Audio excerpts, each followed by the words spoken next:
Hello and welcome back to Something Z, and welcome to What If Naruto at the 6 Tales Part 5. Last time on the What If, the remaining Genin did the 1v1 to see who would go to the finals. And after passing the 1v1s, Naruto was supposed to be taught by Bisu. But on the first day, he got knocked out by an old man named Jiraiya, who then started to train Naruto, releasing the extra seal that was placed on him, and teaching him the summoning jutsu. So now let's jump back into the what if. So we skip to the day of the tuning exams. And during the rest of the time Naruto had, he trained his bubble release more to make them more explosive and durable. And with the help of Saiken's power, he was able to make his water trumpet jutsu more deadly, because he learned how to make a corrosive substance when he's in his tailed beast form. And when he's in this form, he mixes the substance and the water jutsu, so it melts his opponents if he really wanted to. But normally he only makes it corrosive enough so it just hurts them on the skin level, so it doesn't go further than the muscles. And the same things happen at Rock Lee's hospital room. So Shikamaru and Naruto saw Gaara almost kill Lee. Okay, so now let's actually jump to the exams. And when it started, Naruto noticed that Sasuke wasn't there. But even with Sasuke not present, the exams began. And after the introduction, the first match was revealed to the public,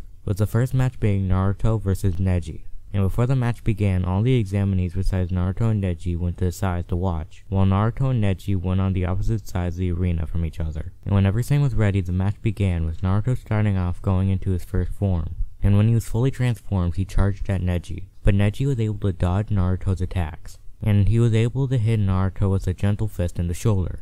Then Naruto jumps back and he creates 10 clones, which all charge at Neji at the same time, but Neji was able to counter them all by using 8 trigrams palms revolving heaven, which destroyed the clones and launched the original Naruto away. Naruto, trying to give him some time to think, he makes a bubble dome around himself, and when Neji got to the bubble, he used 64 palms, which the dome was able to tank, but the dome has gotten weaker from the attacks. Then Naruto makes 50 clones inside the bubble, and they all line up in a circle shape. Then the bubble pops, and when it did, all the Narutos used water trumpet jutsu, but now they add some corrosive fluids into their jutsu. Not enough to melt anything, but just enough to burn the skin. And Neji was able to dodge the streams of water by running around the field and the walls of the arena. And after 5 minutes, Naruto undoes the clones. Then the two talk about the Hyuga clan, and why Neji believes in fate and destiny. And by the end of the talk, Neji says that Naruto will never be the Hokage, since he's not destined to. Then he shows Naruto the seal that was placed on his forehead. And before Naruto could react, Neji was able to run to Naruto and hit him with a gentle fist, blocking off some of his chakra points. And after Naruto gets hit, he powers up a bit more, since before he was in his initial form, so he didn't show any tails. But now he has 1 tail. And with his new strength, he was able to overpower Neji, with him barely able to keep up with the now stronger Naruto. But eventually, after a couple of minutes, Naruto was able to hit Neji in the face, launching him a couple of feet away. And now that the two are a decent distance apart, they go for one final clash, with Naruto going for a punch while Neji goes for a palm rotation. And when the attacks collide, it creates an explosion, launching dirt into the air. And when the dust settles, the crowd can see 2 holes in the ground.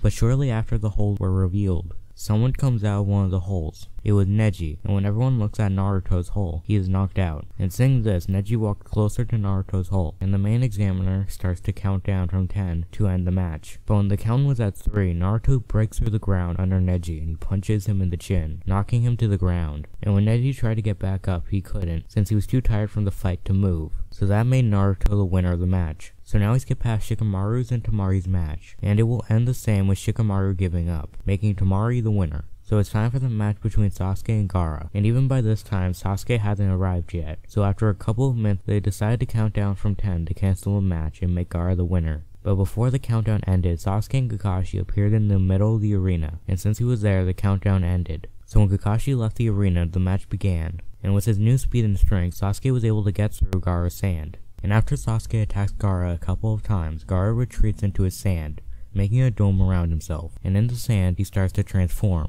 And when Gaara retreats into his sand, Sasuke tries to attack the sand, but no matter how hard he tried, he couldn't pierce through it. So Sasuke decided to use a jutsu that he'd been training on before the exams. So Sasuke ran to the top of an arena wall, and he put a lightning nature chakra into his hand, and he ran at the dome as fast as he could. And when he struck the dome with the electrified hand, it was able to pierce through it, stopping Gaara's transformation. And right at that moment when Sasuke pierced the sand, just about everyone in the audience was put to sleep, as a sign to start the Konoha Crush. And after the people start to fall asleep, the Sand Shinobi leave the arena, and when Sasuke notices this, Sasuke follows after them, before Kakashi could stop him. And seeing Sasuke leave, Kakashi tells him to wake Sakura to to wake up Naruto and Shikamaru and follow after Sasuke to make sure he doesn't get hurt. And after waking up Naruto and forcefully making Shikamaru help, Kakashi summons a small dog which is able to trace Sasuke's scent, and after a bit of time they follow the dog to chase after Sasuke. But after a bit of time, the dog was able to smell that there were 9 enemy shinobi behind them. So Shikamaru, after some thinking, believes that they will have to leave someone behind just to make sure they don't get all of them. But he warns them that the person that will be left behind could be killed. And after some discussion, Shikamaru was able to convince them to leave him behind. And after they create fake footprints to hide their trace, Shikamaru runs back to face the enemy shinobi alone. So now we skip a couple of minutes and the three finally make it to Gaara, who is already partially transformed. And Sasuke was laying down on a branch, unable to move, with his curse mark covering his body. And the moment they get there, Sakura tries to pick up the paralyzed Sasuke. But the moment she touched him, Gaara extended one of his sand arms and grabbed her and pinned her to a tree, and he left his sand hand holding her, and slowly every second he tightens his grip, slowly crushing her. At first Naruto shouted at Gaara telling him to stop, but when he said this, Gaara tightened his grip on Sakura even more, and he transformed more so only his legs seemed human. So Naruto began to tap into the 6 tails of chakra, and he covered himself with it, just enough so he has one tail.